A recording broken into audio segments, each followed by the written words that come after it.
সংক্ষিপ্ত 25শে বৈশাখ একাদশ শ্রেণী বাংলা প্রশ্ন উত্তর তখন মনে হয় কি মনে হওয়ার কথা এখানে বলা হয়েছে। অ্যান্সার, রবীন্দ্রনাথের গান অন্তিমে যদি কোনো অতৃপ্তি রেখে যায় তা তার অসম্পূর্ণতা নয়, তা আসলে অতৃপ্তির মধ্য দিয়ে আকাঙ্ক্ষার জন্ম দেয়।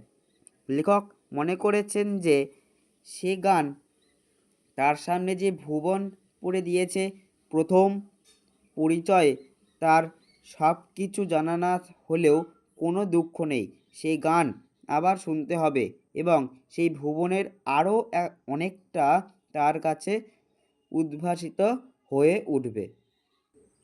2 নম্বর, কিন্তু আরেকটি কথা তার চেয়েও সত্য। কিসের থেকে কি সত্য বলে প্রাবন্ধিক মনে করেছেন? রবীন্দ্রনাথের গানে অন্তরে যে অতৃপ্তি থাকে তা আসলে তার গান শুনতে আরও আগ্রহী করে তোলে এবং এইভাবেই গানের ভিতর দিয়ে অন্তর্ভুবনের সন্ধান পাওয়া যায়। এই বিষয়টির থেকে অধিকতর সত্যের কথা লেখক এখানে বলতে চেয়েছেন।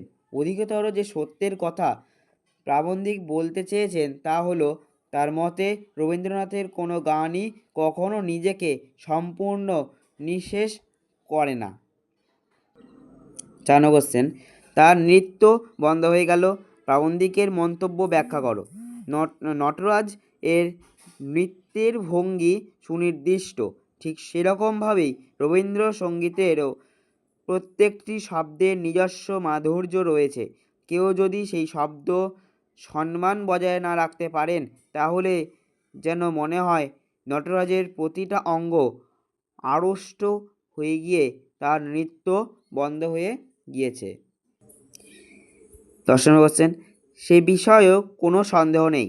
কোন বিষয়ে কোনো সন্দেহ না থাকার কথা বলা হয়েছে? উপন্যাস, নাটক, কবিতা সৃষ্টিতে শব্দতত্ত্ব নিয়ে গবেষণায় রাজনৈতিক দূরদৃষ্টিতে রবীন্দ্রনাথ চিরস্মরণীয় হয়ে আছেন। এসবের পাশাপাশি গুরুদেব হিসেবে তিনি যে শান্তিনিকেতন নির্মাণ করেছিলেন তার স্নিগ্ধ ছায়ার পৃথিবীর মানুষ একদিন সুখময় নির লাভ করবে, সে বিষয়ে লেখকের কোনো সন্দেহ নেই। 16 নম্বর, রবীন্দ্রনাথের গানের সঙ্গে লিডার বা গজলের যে পার্থক্য প্রাবন্ধিক লক্ষ্য করেছেন তা লেখো।